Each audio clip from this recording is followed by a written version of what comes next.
आपले लोकप्रतिनिधी आणि आपल्या मतदारसंघाचे खासदार महोदय हेमंतजी सवरा यांच्या निवासस्थानासमोर आजचं हे बेमुदत धरणे आंदोलन घडतंय किंवा पार पडतंय.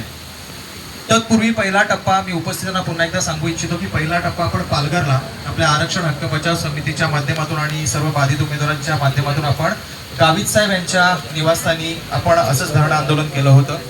पण त्या दिवशी पहिल्याच दिवशी गावित साहेब आपल्याला भेटले आणि भेटीअंती त्यांनी चर्चा केली असता त्यांनी काही आश्वासनं दिली. त्यापैकी काही प्रक्रिया मध्यंतरी आरक्षण हक्क बचाव समितीच्या माध्यमातून मंत्रालयामध्ये पार देखील पडल्या, तरी देखील योग्य असा न्याय अद्याप आपल्याला प्राप्त झालेला नाही की अद्याप आपल्याला चित्र पुरेसं स्पष्ट नाहीये.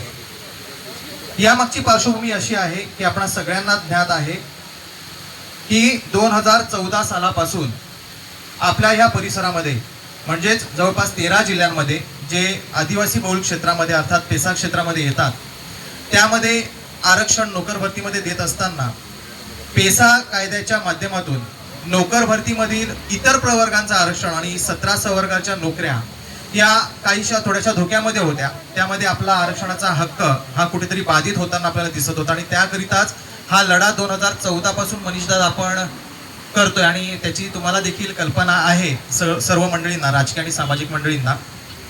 पण हे होत असताना आपण कोर्टामध्ये देखील याचिकेच्या माध्यमातून सनदशीर आणि कायदेशीर मार्गाने जातोय. ही देखील प्रक्रिया अद्याप आपली चालूच आहे. समवेतच आपण रस्त्यावरची लढाई, प्रबोधनात्मक लढाई, सामाजिक राजकीय सगळ्या पद्धतीच्या लढाया विविध नेत्यांच्या, ओबीसी नेत्यांच्या, लोकप्रतिनिधींच्या, खासदारांच्या, आमदारांच्या आपण गाठीभेटी देखील पूर्वापार आधीपासून घेतोय. नव्याने आपण त्यांच्या गाठीभेटी घेतोय असा देखील विषय नाहीये. या गाठीभेटी गेल्या आपण 8 ते 9 वर्ष घेतोय विविध सामाजिक आणि राजकीय लोकप्रतिनिधींच्या.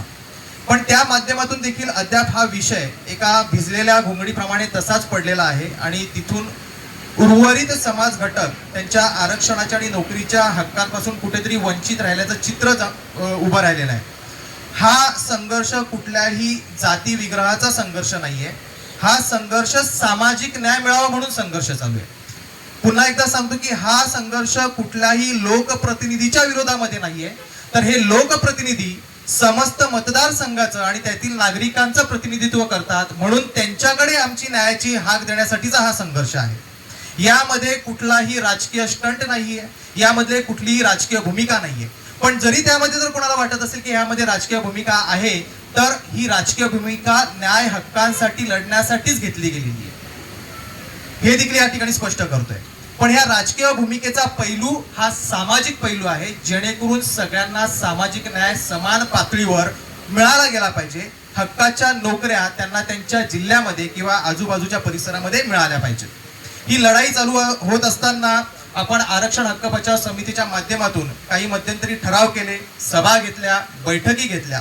पण या सभा बैठकी घेत असताना महत्वाचा मुद्दा हाच होता की आमच्या या परिसरामध्ये किंवा या 13 जिल्ह्यांमध्ये पेसा बहुल आणि आदिवासी बहुल क्षेत्रामध्ये आम्ही देखील स्थानिक आहोत. आम्हाला देखील आमच्या भागामध्ये नोकऱ्या करण्याचा हक्क हा आम्हाला संविधानाने दिलेला आहे. आमचा जो संविधानिक हक्क आहे तो कुठेतरी धोक्यामध्ये येतोय आणि तो धोक्यामध्ये येत असताना त्याला योग्य असा न्याय मिळावा ह्या भूमिकेतूनच आमच्या दोन्ही लढाया, मग त्या कोर्टातील लढाई असू देत किंवा रस्त्यावरची सामाजिक राजकीय आंदोलनाच्या वतीने असू देत, हे दोन्ही देखील लढाईचे टप्पे आहेत. त्यामध्ये आमचा कोणावरही वैयक्तिक रोष नाही.